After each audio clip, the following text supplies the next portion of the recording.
Not running your business on NetSuite is like trying to sink a putt with a cap pulled over your eyes. NetSuite by Oracle is the #1 cloud financial system, giving you visibility and control of your financials, inventory, budgeting, and more all in one place. 93% of surveyed businesses increase their visibility and control after upgrading to NetSuite. Over 31,000 businesses already use NetSuite. This summer, NetSuite has a special financing program for those ready to upgrade at netsuite.com/go. netsuite.com/go.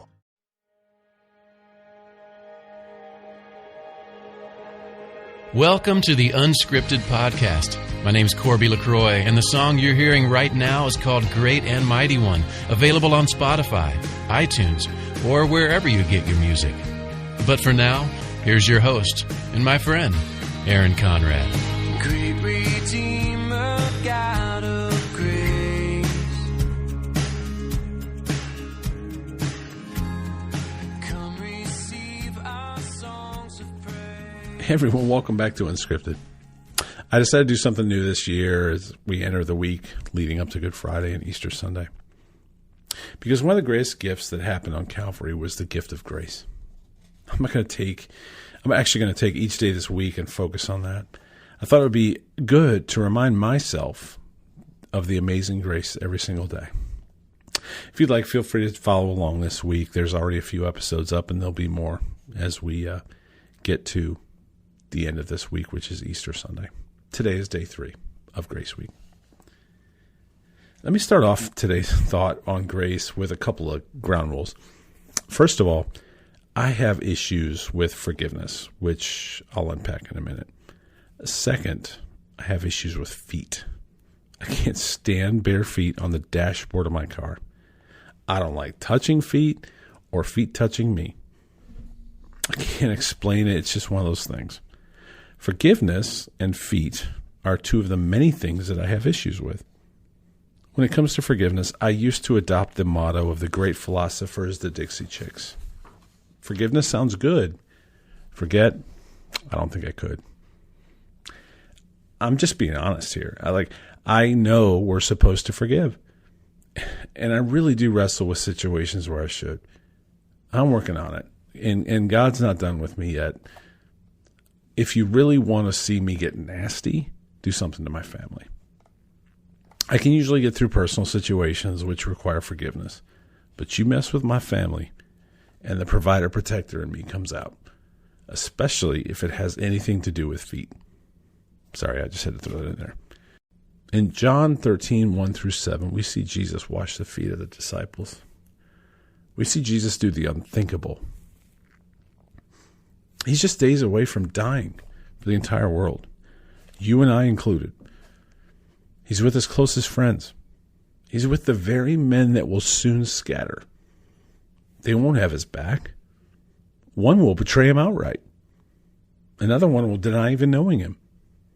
You talk about forgiveness issues. If I knew the people I had let into my world at the deepest levels would soon walk away, betray me, and then even deny they even knew me, do you think I would want to share a meal with them? Would you? As if the meal wasn't enough, he goes far beyond the call of duty. He takes the role of a servant, and he washes their feet. For more of the significance of Jesus washing their feet, go to a Wikipedia article that I'll have linked in the blog post. Regardless of what Wikipedia might say, I know this.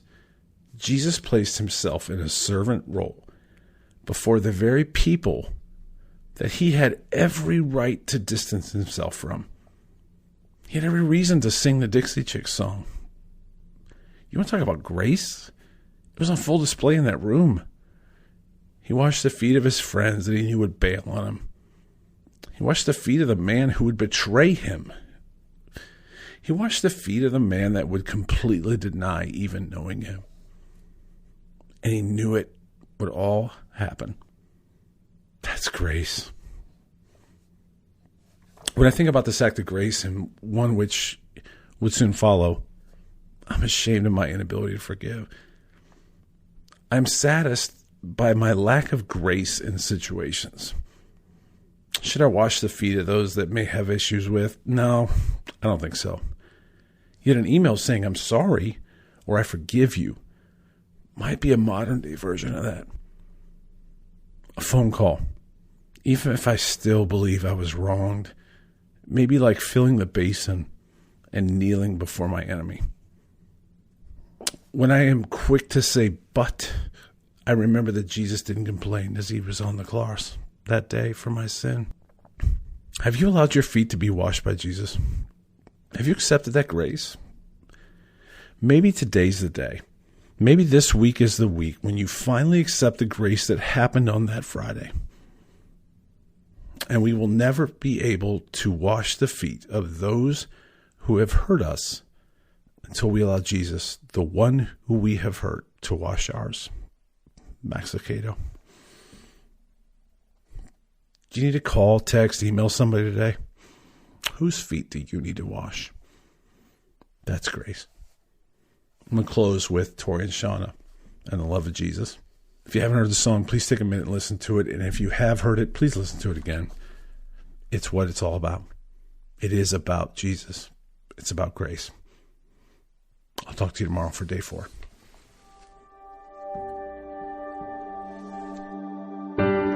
There are no dimensions you can never measure his love.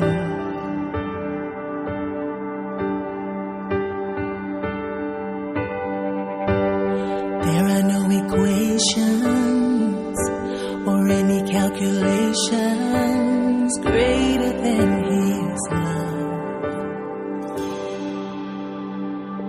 The love of Jesus.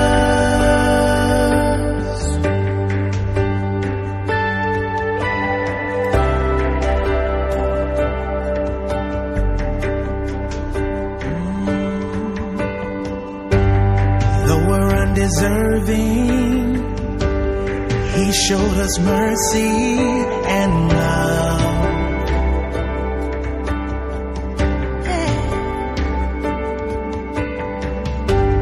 Took the nails in his hand, did it for all men just because of his love.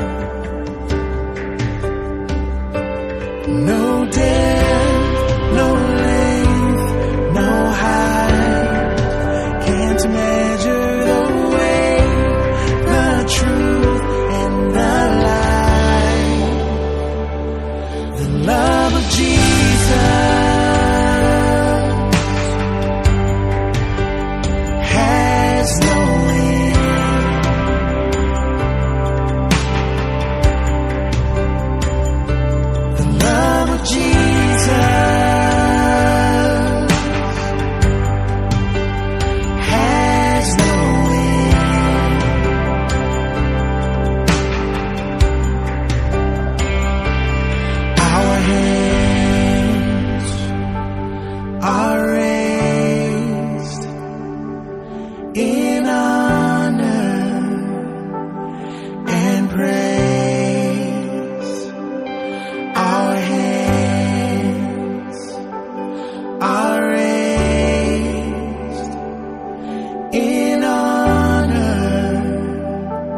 truth and the light, the love of Jesus.